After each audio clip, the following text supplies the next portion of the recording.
plastik. Dasarnya operasi plastik adalah bidang kedokteran. Jadi karena bidang kedokteran, maka dia ada di dalam penanganan dokter dengan keahlian khusus di bidang bedah plastik yang tujuannya adalah membantu memperbaiki sesuatu yang kurang sesuai dengan harapan. Atau lebih ekstrimnya sebenarnya operasi bedah plastik itu berkembang dari kecacatan. Ada orang yang umurnya 80 tahun masih sehat, masih jadi direktur, punya karyawan banyak, masih sering keluar negeri, mau facelift, boleh dong? Boleh. Kenapa nggak boleh? Paling gampang kalau saya harus menjawab kontraindikasi adalah ketika kita sebenarnya masih punya urusan lain yang belum beres. Artinya apa?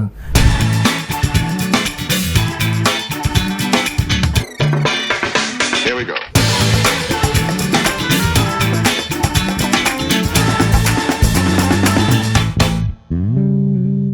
Halo Sobat Pabijaya, ketemu lagi dengan saya Dr. Heni di acara Podcast Pabijaya.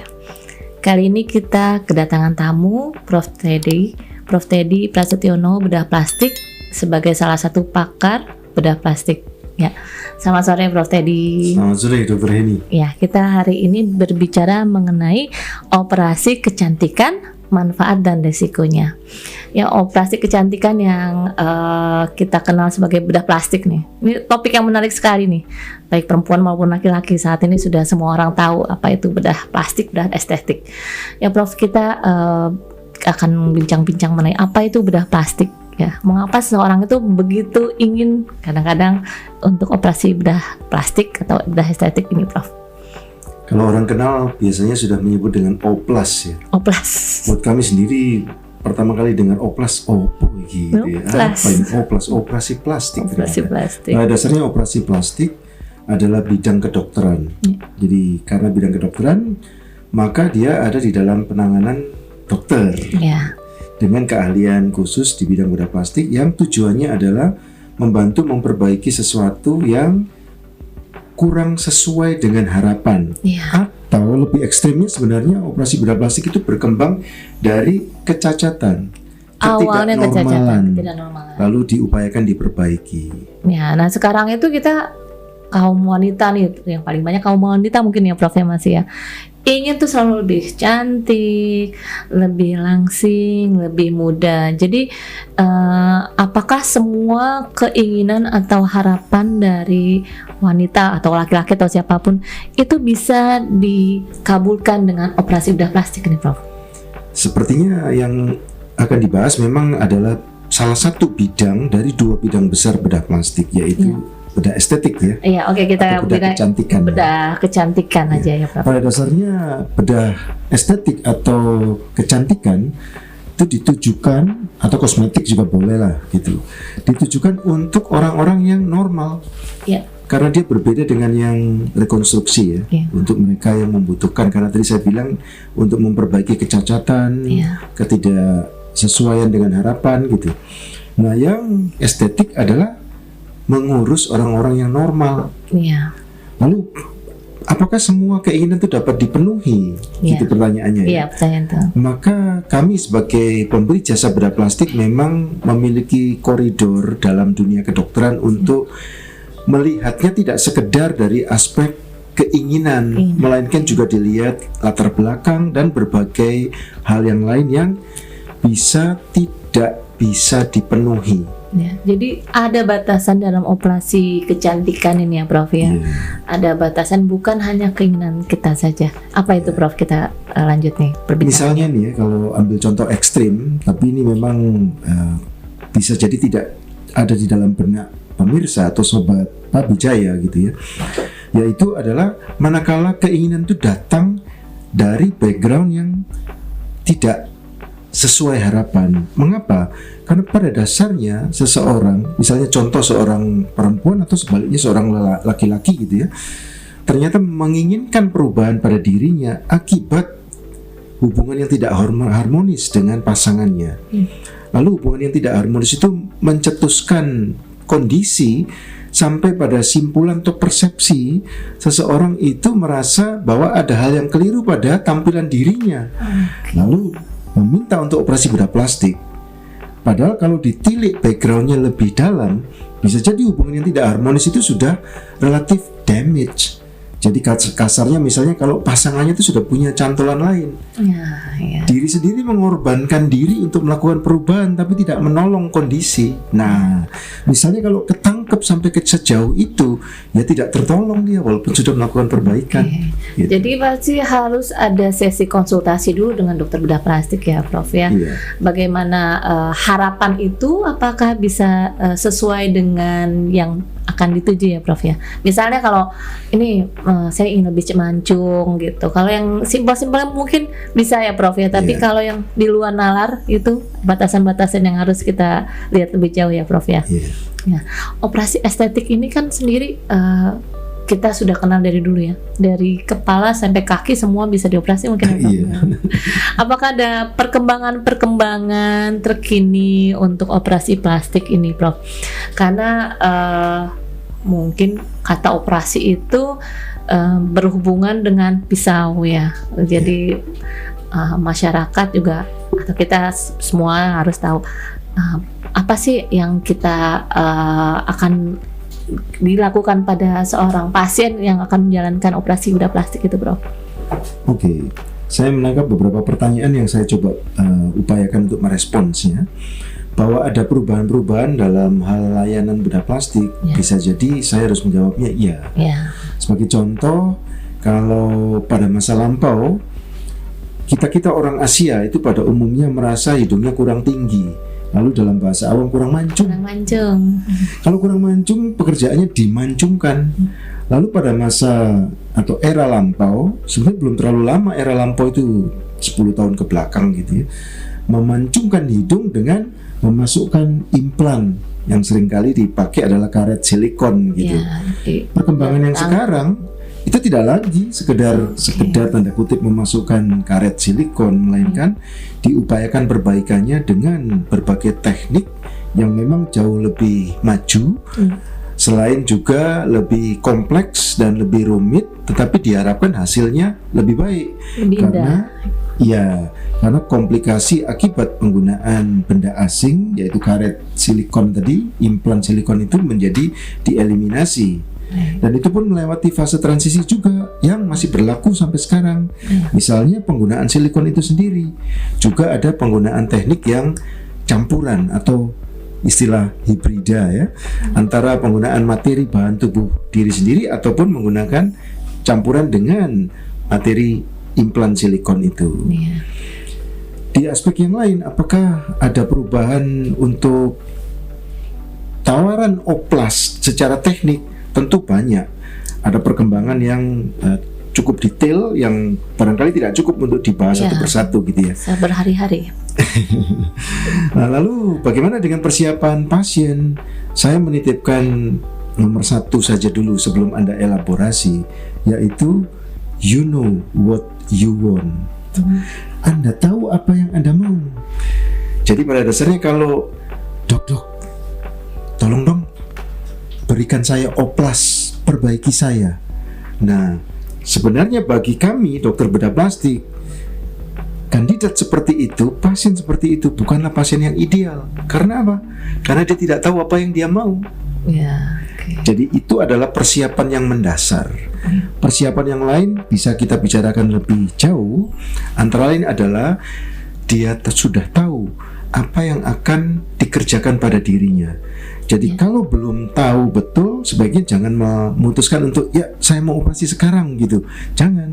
Lebih baik tahu. Juga harus masuk akal ya. Misalnya, Prof, saya ingin jadi seperti J-Lo gitu kan bisa ya, Prof ya? Ya. Itu betul sekali. Seperti itu. Jadi keinginan itu juga akan dinilai dengan berbagai sudut pandang, termasuk sudut pandang yang utama, yaitu sudut pandang pasien, sudut pandang Anda sebagai seseorang yang menginginkan oplas. Dia menjadi pertimbangan yang utama. Baru pertimbangan yang lain mungkin nggak itu.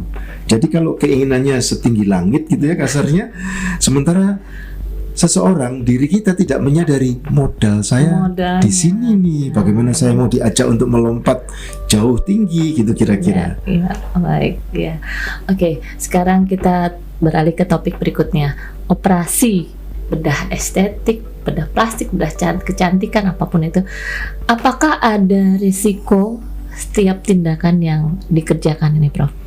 Iya, sebenarnya tidak berbeda jauh dengan operasi-operasi yang lain, operasi usus buntu, atau bahkan operasi kuku gitu ya. Semua punya risiko. Ya. Oh ya, gitu. Iya, contohnya operasi yang ringan, operasi tai lalat gitu ya. Apa risikonya misalnya? Bisa berdarah. Oh, kasih plester, nyaman-nyaman saja. 1 jam kemudian rembes darah, netes, nggak enak gitu ya. Ya. Begitu pula dengan kemungkinan infeksi. Nah, pada oplas juga bisa terjadi. Ya. Gitu. Perdarahan, infeksi, kalau materi yang dimasukkan tidak cocok bisa juga ya, Prof ya? Bisa. Ada. Artinya sebetulnya tidak cocok itu tidak mudah untuk disebut dengan istilah tidak cocok. Ya. Tapi yang sering terjadi adalah infeksi. Infeksi. Atau kalau dibilang tidak cocok, respon alergi itu sebenarnya sangat rendah. Atau bahkan praktis tidak ada. Mengapa? Karena materi implan yang benar digunakan dalam dunia kedokteran adalah implan yang sudah melewati serangkaian studi bahwa dia tidak memberikan reaksi alergi. Ya. Gitu. Nah, ini implan ini kalau kita tidak menggunakan yang seharusnya, itu resikonya juga dari, Prof ya. Kayak misalnya ada juga yang nggak ada ya, bukan ada, banyak juga yang melakukan suntik-suntik misalnya, ini di luar operasi ya, suntik-suntik atau implan yang tidak seharusnya, itu apa resikonya, Bro? Iya, kalau saya boleh menangkap pertanyaan Dokter Heni, adalah penggunaan materi yang sudah ditinggalkan dalam dunia medis. Ya, silikon ya, kita sebut aja silikon misalnya. Atau bahkan sebenarnya tidak pernah digunakan. Suntik silikon gitu ya. Dulu orang belum tahu ilmu kedokterannya sejauh seperti yang sekarang ini. Lalu silikon itu menjadi materi yang banyak menolong dunia kedokteran. Materi silikon bisa dipakai untuk menjadi materi kateter untuk orang yang nggak bisa kencing, gitu misalnya. Bagus, dia bermanfaat. Artinya silikon itu dimasukkan ke dalam tubuh baik-baik saja, aman dan tidak menimbulkan reaksi, gitu ya. Tapi ketika materi itu tidak dalam koridor dunia medis, industri yang bukan ditujukan untuk produk industri yang bukan ditujukan untuk dunia kedokteran dipakai untuk melayani manusia, nah dia jadi masalah. Jadi suntik-suntik silikon itu tidak lagi digunakan. Gitu. Kalau kita datang ke dokter, ke Prof ya, kita sudah tahu itu, tapi kadang-kadang yang mengerjakan juga bukan orang yang pada ahlinya untuk mengerjakan itu ya, Prof ya. Itu yang harus hati-hati ya, Prof ya. Sebenarnya kita semua maklum ya, karena semua orang perlu hidup. Semua pemberi jasa dalam urusan cantik-cantik ini juga kepingin bisa hidup. Nah, apa yang terjadi? Tawaran. Seringkali tawaran itu berlebihan. Apalagi tawaran berlebihan itu masuk di media sosial yang sudah menjadi kehidupan sehari-hari kita. Tanpa media sosial rasanya orang nggak bisa hidup kan? Nah, tawaran-tawaran yang superlatif, yang berlebihan, nah itu yang perlu dikaji untuk tidak kita mudah percaya, tapi melakukan studi. Jadi tidak sekedar melihat akun media sosial, tapi perlu dicari lebih jauh. Media sosial yang lain dari yang sangat bombastis ini perlu dicari untuk memastikan bahwa kita berurusan dengan pemberi jasa dunia cantik-cantik ini yang tepat. Tapi selama Anda yakin ya silahkan gitu. Baik. Kalau risiko yang paling besar dari operasi kecantikan ini apa, Prof? Risiko yang paling besar? Saya tidak tahu, tidak mudah untuk menjawabnya. Barangkali risikonya adalah tidak sesuai harapan. Itu sudah gede itu. Jadi bukan 100% pasti sesuai dengan harapan ya, Prof ya, banyak faktor ya. Banyak faktor. Nah, batasan yang lain, apakah ada kontraindikasi untuk melakukan suatu operasi kecantikan, Prof? Iya.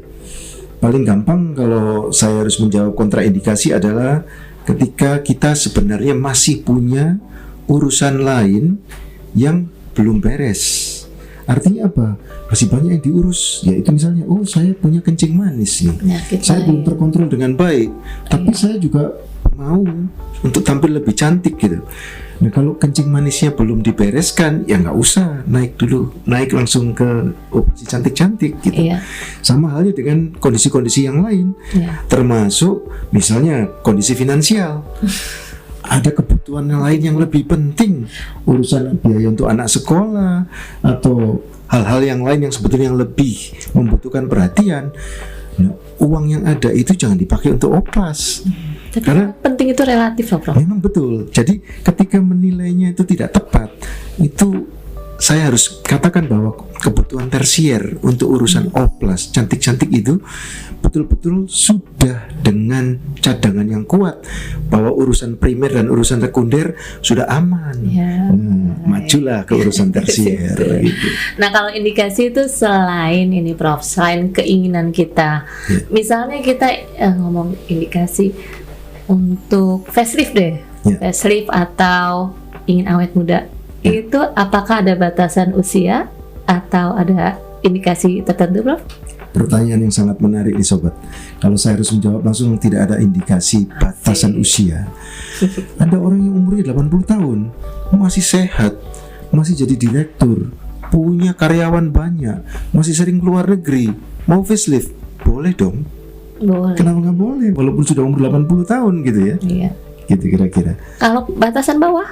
Batasan bawah, kalau umur masih 30 gitu loh, mau minta facelift itu maybe too much gitu, Iya. berlebihan. Tetapi kalau ada yang dikenali dengan baik, misalnya dia tahu persis kebutuhannya di bagian ini loh, ini sudah mengganggu, walaupun usianya muda, kalau secara teknis dapat dipenuhi dan tidak ada hambatan internal yang dapat dideteksi oleh si dokter, maka dia dapat dilayani. Misalnya operasi kantung mata, seperti itu ya, Prof ya? Misalnya Oke. kantung mata tidak cuma untuk orang tua, banyak yang masih cukup Banyak. muda sudah berkantung kelopak mata Iya. bawahnya gitu ya, jadi bisa dioperasi. Iya, baik Sobat Pabijaya, menarik sekali bincang-bincang kita sore ini mengenai operasi kecantikan. Mudah-mudahan apa yang kita bicarakan ini dapat menambah wawasan mengenai operasi plastik atau operasi kecantikan. Terima kasih Prof Teddy Sama-sama. atas bincang-bincangnya, atas ilmu yang sudah di-share.